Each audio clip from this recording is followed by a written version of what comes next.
François Gaudreau, bonjour. Merci de nous recevoir. Vous êtes le directeur du pôle consulting au sein d'ADP. Vous venez de publier un benchmark ADP sur la productivité RH.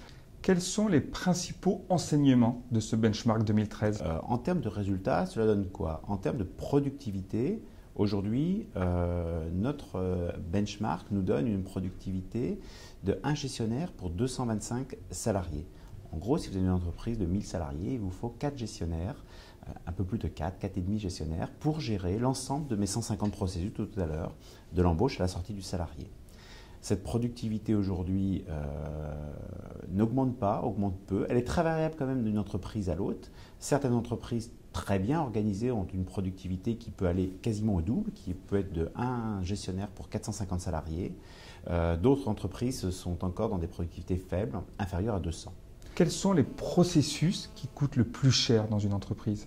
Les processus qui coûtent le plus cher sont probablement aujourd'hui des processus de gestion d'administration du personnel.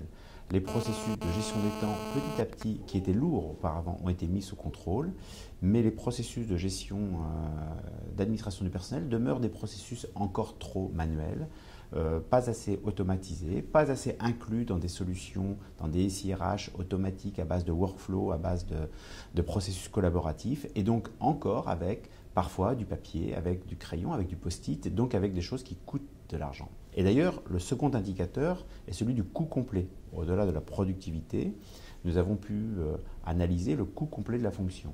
Aujourd'hui, le coût complet de la fonction, tel que nous l'avons étudié, est de 400 € par salarié et par an. La gestion d'un salarié pour ces 145 processus coûte 400 € par salarié et par an. Quels sont vos conseils pour améliorer cette productivité et faire baisser ce coût ? Alors, productivité et coût sont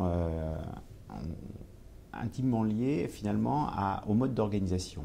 Et très clairement, on voit dans le benchmark que les organisations qui ont cherché à centraliser, à mutualiser, à externaliser une partie des processus les plus chronophages sont celles qui ont développé à la fois une productivité largement supérieure, au-delà de 1 pour 300, 1 pour 350, et un coût nettement en baisse, puisqu'on est plutôt à aujourd'hui un coût qui s'approche des 300 € par an et par salarié, contrairement à ma moyenne qui était de 400 tout à l'heure.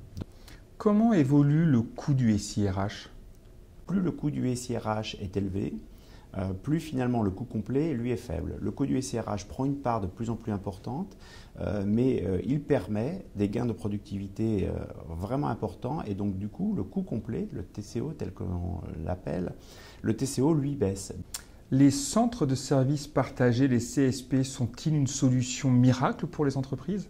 Le paradoxe actuel est de constater que malgré la création de CSP, l'organisation de la répartition des tâches évolue peu. Et on est encore, même à l'intérieur des CSP, dans une gestion souvent par population, qui fait qu'à un gestionnaire, on confie une population entière et donc la gestion de mes 145 processus.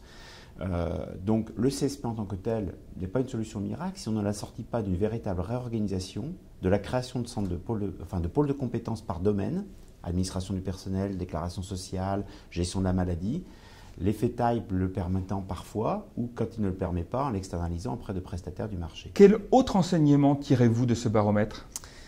Un enseignement un peu paradoxal, c'est de se rendre compte que finalement, la paye, l'administration du personnel est une fonction de service à l'intérieur de l'entreprise, service aux salariés, service aux managers, service à la direction générale, service à la direction financière, et pourtant, la qualité de service est peu mesurée. Seules quelques entreprises ont commencé à mettre en place une analyse régulière de la qualité de service rendue. François Gaudreau, merci beaucoup et bonne continuation. Merci.